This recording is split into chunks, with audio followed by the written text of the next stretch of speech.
আসসালামু আলাইকুম। ম্যাথ লাভার জামিল চ্যানেলে আপনাদের সবাইকে স্বাগতম। আজকে আমরা সপ্তম শ্রেণীর গণিত বইয়ের ২১ পৃষ্ঠার কাজ ক এবং খ নং অঙ্কের সমাধান করব। চলুন শুরু করা যাক। ২১ পৃষ্ঠার কাজে বলতেছে নিচের খালি ঘর পূরণ করো।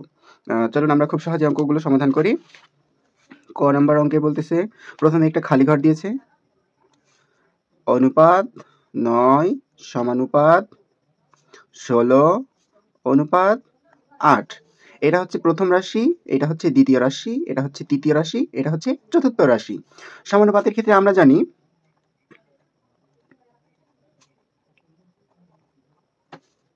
প্রথম রাশি গুণিত চতুর্থ রাশি সমান দ্বিতীয় রাশি গুণিত তৃতীয় রাশি। এবার আমরা মান বসাই। এটা হচ্ছে প্রথম রাশি। প্রথম রাশির মান যেহেতু আমরা বের করবো, তাহলে সেটাকে আমরা রেখে দিলাম। প্রথম রাশি গুণিত চতুর্থ রাশি, এটা হচ্ছে চতুর্থ রাশি, তাহলে চতুর্থ রাশি ৮ সমান দ্বিতীয় রাশি। দ্বিতীয় রাশি হচ্ছে আমার ৯ গুণিত তৃতীয় রাশি, তৃতীয় রাশি হচ্ছে ১৬। বা যেহেতু আমি প্রথম রাশির মান বের করবো, তাহলে তাকে আমি বাম দিকে রেখে দিলাম, বাকি মানগুলোকে ডান দিকে নিয়ে যাব। তাহলে হচ্ছে প্রথম রাশি সমান ৯ গুণিত ১৬। যেহেতু এটা এদিকে গুণ আছে, এদিকে আসলে সেটা ভাগ হয়ে যাবে ৮। এবার আমরা যদি কাটাকাটি করি, ৮ দুগুণে ১৬, ৯ দুগুণে ১৮। তাহলে আমি প্রথম রাশির মান পেলাম, অর্থাৎ প্রথম রাশি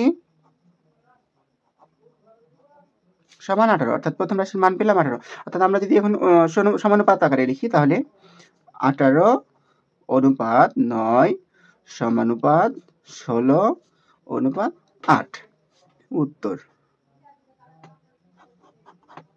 আমি আবার অঙ্কটা বলতেছি। আমার প্রথম রাশির মান ফাঁকা রেখেছে, বাকিগুলো মান দিয়ে দিচ্ছি। এটা হচ্ছে প্রথম রাশি, এটা হচ্ছে দ্বিতীয় রাশি, এটা তৃতীয় রাশি, এটা হচ্ছে চতুর্থ রাশি। আমরা জানি সমানুপাতের ক্ষেত্রে একম রাশি গুণিত চতুর্থ রাশি, দ্বিতীয় রাশি গুণিত তৃতীয় রাশি। এবার আমরা মান বসাই। প্রথম রাশির মান যেহেতু বের করবো, সেটা রেখে দিলাম।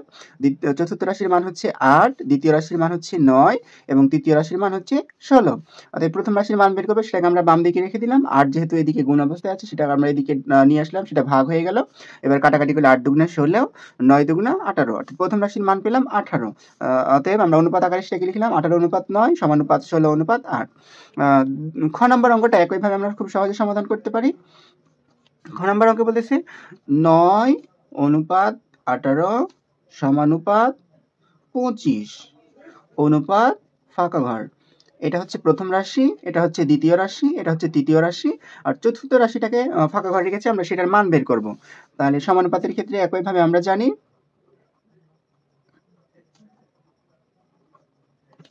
প্রথম রাশি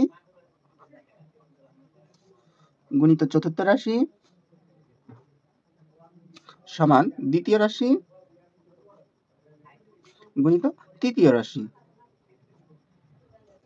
এবার আমরা মান বসাই। প্রথম রাশির মান হচ্ছে ৯ গুণিত চতুর্থ রাশির মান আমরা বের করব, তাহলে আমরা সেটাকে রেখে দিলাম সমান দ্বিতীয় রাশির মান হচ্ছে ১৮ গুণিত তৃতীয় রাশির মান হচ্ছে ২৫। বা যেহেতু আমরা চতুর্থ রাশির মান বের করবো, তাহলে সেটাকে আমরা বাম দিকে রেখে দিই।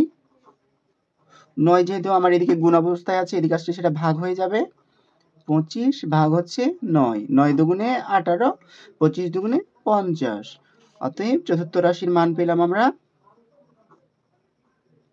৫০। অর্থাৎ সমানুপাতটি হবে ৯ অনুপাত ১৮ সমানুপাত ২৫ অনুপাত ৫০। এটাই হচ্ছে আমার নির্ণয় উত্তর। আশা করছি সবাই বুঝতে পারছেন। গণিতের সকল সমস্যার সমাধান পেতে আমার চ্যানেলটি সাবস্ক্রাইব করবেন। ভালো থাকবেন সবাই। দেখা হচ্ছে নেক্সট ভিডিওতে। আল্লাহ হাফেজ।